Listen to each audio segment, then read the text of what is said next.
I have discussed about the cell, who has coined the term cell. Okay, now in this video I am going to start with the first part, that is called cell wall. This is the diagram of cell wall, which is seen in black color. This is the cell wall. First of all, it is present in plant cell only. Apart from plant cell, it is present in fungi and yeast. Now come to the description part of the cell wall. Who has discovered cell wall? Robert Hooke discovered cell wall in the year 1665. This Robert Hooke is the same person who has made double lenses microscope, and he coined the term, in fact, cellular, which means compartment or cell. Now come to what is cell wall. Cell wall is the outermost part of any plant cell. You can see it is the outermost part. See this black color, it is the outermost part of a cell. You can see two cells, okay, here. Now, the cell wall is very complex in nature. We will see one by one. First of all, we are going to see composition. What is it made up of? Second, we are going to see the structure part. And at the end, we will see what is the function of cell wall. Why we are studying cell wall. Why we are discussing cell wall. Now, let's see the composition part. Cell wall is made up of cellulose. Cellulose is a new term for standard 6 student. Now, cellulose is actually a carbohydrate. What is carbohydrate? We eat carbohydrate every day, like wheat, rice, potatoes, banana. It contains carbohydrate. Actually, the carbohydrate, it is a long chain of glucose molecules, which is called polysaccharides.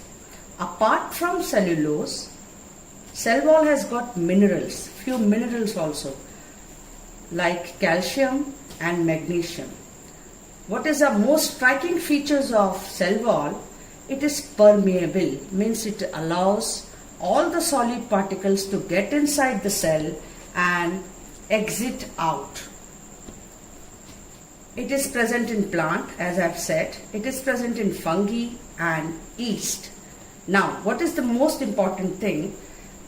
In young cell, the cell wall is very thin, but in the old cell, it is thick. So the composition part is over. Now come to the structure part. It is very rigid. It has got 3 layers. As you can see, only one layer.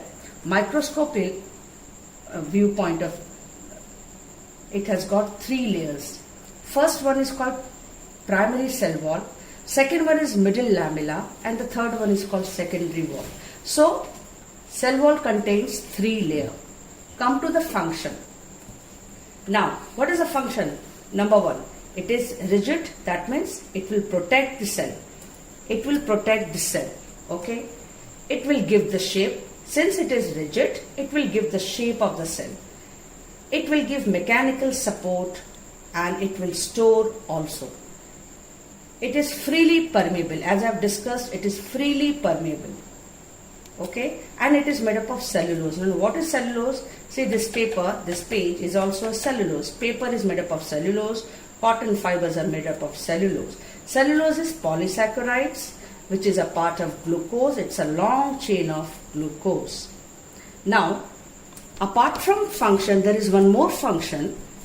What is that? It is storage. What it stores? It is a source of energy, and cell wall is composed of cellulose. Cellulose is a part of carbohydrate. So, when you need energy, you need carbohydrate. So, cellulose is made up of carbohydrate. So, since it is made up of carbohydrate, it is a rich source of energy. Now, what is more important and striking thing? See, you can see 2 cells over here. This is one cell. This is another cell, and it's a plant cell, as you can see, because the cell wall is the outermost layer of any plant cell. Now these 2 cells are connected with a channel like thing. What is this channel called? It is called plasmodesmata. Means solute or molecules will move from this cell to this cell via this process. This is act like a door. Now what this door is called? This is called plasmodesmata. Okay.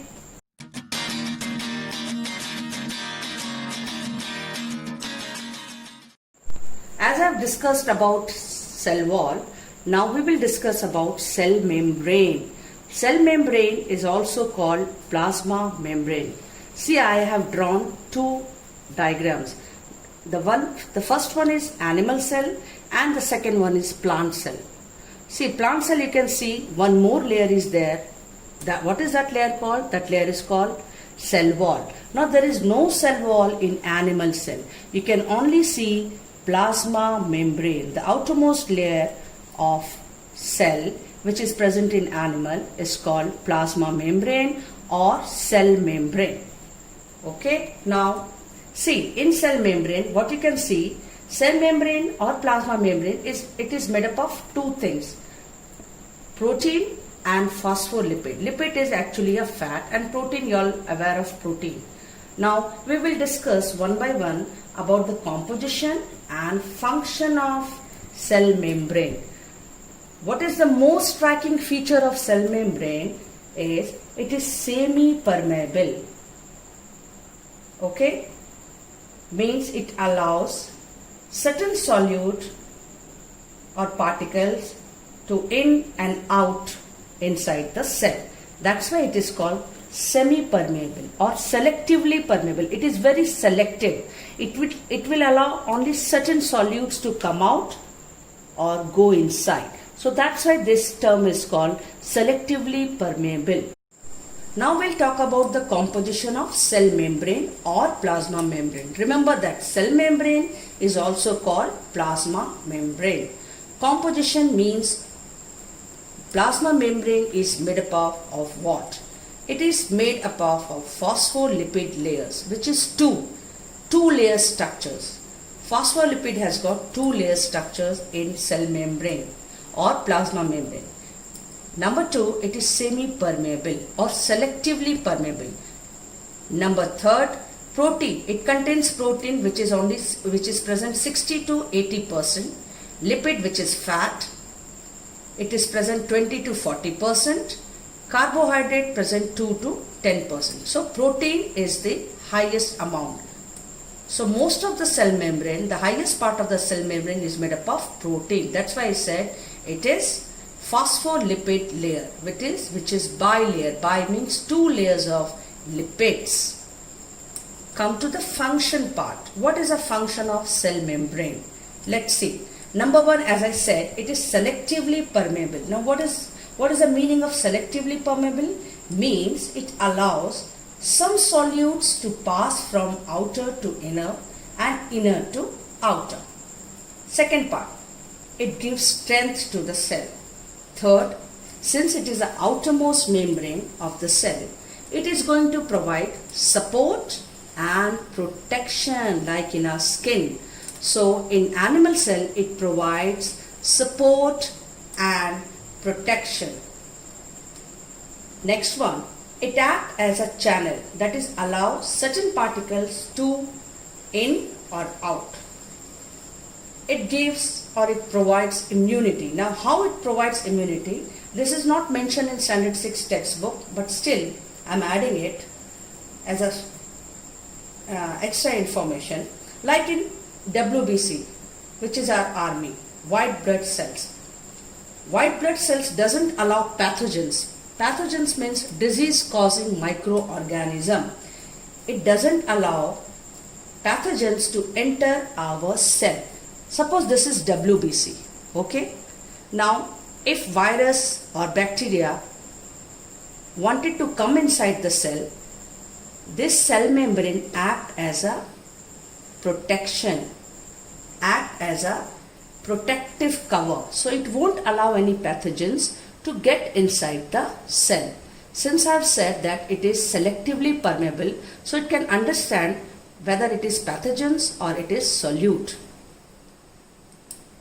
So let's wrap up what I have discussed. I have discussed about the cell membrane, which is also called plasma membrane. As you can see, I have drawn two diagrams. Number one is animal cell and the below one is plant cell. Plant cell has got one extra layer which is called cell wall, which I have discussed. Now we will discuss about the composition part of the cell membrane. It is semi-permeable or selectively permeable. Now composition part, it is made up of two layers. That layer is made up of phospholipid. It is semi-permeable. Now see the composition, what are there? Protein is there, which is 60 to 80%. Lipids are there, which is 20 to 40%. And carbohydrates are there, which is 2 to 10%. Now come to the function. What is the function of cell membrane? It is selectively permeable, as I said, or semi-permeable. It allows, what is the meaning of selectively permeable? It allows some solutes to pass from outer to inner and inner to outer. It gives strength. Third, it support and protect like cell wall. It acts as a channel that allows certain particles to in and out. It provide immunity, as in the case of white blood cells. White blood cells doesn't allow pathogens to enter our body.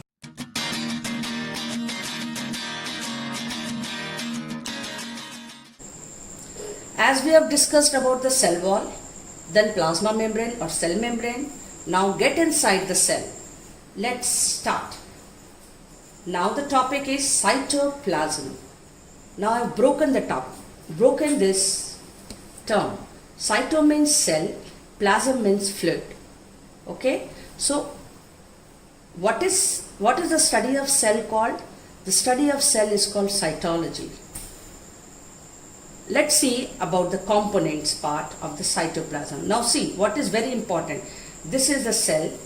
I have drawn a picture of cell or a diagram of a cell. This is your nucleus and this is plasma membrane or cell membrane. Okay, the fluid which is present inside means from cell membrane up to the nucleus. The fluid which is present here, this fluid is called cytoplasm. Plasm means fluid. Let's see the components. Number one, cytosol. Cyto, as you all know, cyto means cell. So zol means solution. It is a liquid portion of the cell. This is liquid portion of the cell which is present here. Number two is cytoskeleton. Skeleton means which make our body, make the skeleton. It might be microtubules, microfilaments. I am not going into the details of cytoskeleton. Okay. Now third one is cytoplasmic inclusions. What is inclusion? It is a non-living part which is suspended here inside in the cytoplasm. What are the non-living part? It is proteins, pigments, carbohydrates, lipid, etc. This is called cytoplasmic inclusions. Oil, pigments. Now come to the organelles, which is very important. What is organelles? Organelles are also suspended in this fluid portion. Organelles, little organs inside the cell is called organelles. Mitochondria is one of the organelles. Endoplasmic reticulum, Golgi apparatus, ribosome, plastid, which is present in animal cell, lysosomes, which is present only in animal cell. Function. It is a site of metabolic activities. All the activities which are taking place inside the cell, it is taking place only inside cytoplasm. Like glycolysis. Glycolysis you will study in the higher classes. Glyco means glucose, lysis means breakdown. So breakdown of the glucose is called glycolysis, which is taking place inside the cytoplasm, which is fluid in nature. Come to the second function. It is a storehouse for biochemicals like amino acids, which is a unit of protein, sugar, which is a unit of carbohydrate, it is also called glucose, and nucleotides. Come to the third function. It maintains the cell shape. Number four, it provides suitable environment for all the organelles to function. All the organelles are suspended inside it, as I have discussed here. So it gives the suitable environment for all the organelles to function. And number 5th, it is present in all living organism, whether it is plant, animals, bacteria, fungi, yeast. It is present in all the organism. Little bit extra information I am going to give you. That is protoplasm. What is protoplasm? When the nucleus is also included, the full portion is called protoplasm. When the nucleus is not included, it is called cytoplasm. So I have written here, protoplasm means nucleus plus cytoplasm. Now what is cytoplasm? Fluid present inside the cell without the nucleus. So this thing is very important, protoplasm and cytoplasm. Don't get confused between cytoplasm. Cyto means cell, plasm means fluid. Protoplasm include everything, the fluid which is present inside the nucleus and inside this cytoplasm. The full portion is called protoplasm. So I have discussed about the cytoplasm.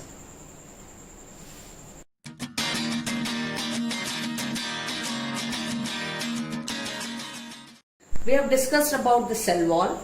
We have seen this plasma membrane. Now we will see lysosomes. Lysosomes is also called suicide bags. First of all, we'll see who discovered lysosome. Lysosome was discovered by a Belgian biologist. This biologist was from Belgium. And what was his name? His name was Christian de Doof. And in the year 1974, he discovered lysosome. Let's see what is lysosome. Lyso means splitting or breaking. Somes means body. What is the shape and size? See the shape of the lysosome. It is spherical vesicle and it is membrane bound. So it is a spherical vesicle which is membrane bound, which is also called suicide bag. Let's see about the composition of lysosome. Now, lysosome is made up of protein, lipid which is fat, and enzymes. Now, these enzymes are of hydrolytic in nature. Okay, what is hydrolytic? Means it will use water to break down larger molecules into smaller molecules. This is called hydrolytic. Hydro means water, lytic means break down, and it contains 60 different types of enzyme which are hydrolytic in nature. And who synthesize lysosome? It is rough endoplasmic reticulum, which I am going to discuss in the next video, and it is exported to Golgi apparatus. It is synthesized by rough endoplasmic reticulum, and after that it is exported to Golgi apparatus for more modification that you are going to study in your higher classes. Let's see about the function. What is the function of lysosome? First of all, it carry out intracellular digestion. Intra means within, cellular means cell, digestion means breaking down of complex molecules into smaller molecules or simpler molecules is called digestion, which you have studied in your standard 5. Let's see how it does. See, this is a lysosome, okay, which has got a membrane. Now the food is coming next to this membrane, okay. Now the food is getting inside and lysosome is getting attached with this food part. Lysosome has got enzyme. Now food is digested by this enzyme. The next function is it eats damaged and worn out organelles by engulfing. See how it is engulfing the food. Likewise, it is engulfing all the cell organelles which are inside and which are not performing well, which are damaged and which are worn out. It destroys the aged cell also. Aged cell which are there, it is destroyed by the lysosomes. It helps in developmental stages. Now see the developmental stages of a frog. Tadpole is the second stage of a frog which has got a gills and a tail. Okay. Now it will metamorphosize or it will change into frog by the process called metamorphosis, which has got without tail, which doesn't have a tail. Frog doesn't have a tail. Now who will destroy this tail? it will destroy by the lysosome. How can lysosome will destroy? Because lysosome contains different types of enzyme which is hydrolytic in nature. Let's see about white blood cells. Okay, it is for your extra information. White blood cells is there. Okay, now white blood cells destroy all the pathogens which enter our body. Now pathogens can be virus, pathogens can be bacteria. Pathogens means microorganism which spread diseases is called pathogens. Now white blood cells is actually a cell. It has got lysosomes. Now lysosome will engulf virus and bacteria through a process called phagocytosis. It is called engulfing. So lysosome is very important for all the living organism, and it is present only in animal cell. It is a waste disposal system in a cell. See, all the waste are getting disposed by the lysosome, okay, by the process called phagocytosis or engulfing. So what lysosome does, it digests all the unused material.